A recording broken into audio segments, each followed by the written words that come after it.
Seorang penumpang KM Tidar dilaporkan melompat ke laut di perairan sekitar Pelabuhan Potere, Makassar.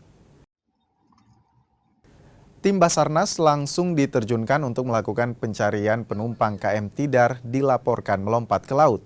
Tim SAR menyisir di sekitar lokasi penumpang tersebut melompat.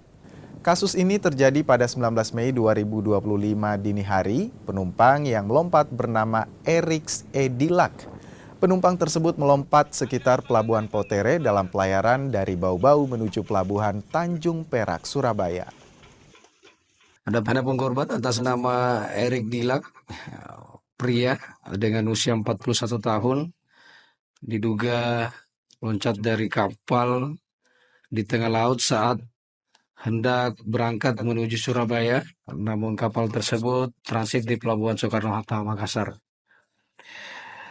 Setelah menerima laporan informasi pada pukul 9.20 waktu Indonesia Tengah, kami berangkatkan tim rescue dan kru kapal RB303 untuk melaksanakan pencarian terhadap korban dengan menggunakan RIB 03 Makassar. Adapun kronologis kejadian, pada pukul 1.49 dua orang penumpang melihat korban melompat dari kapal saat KM Tidar hendak berlayar menuju ke Surabaya.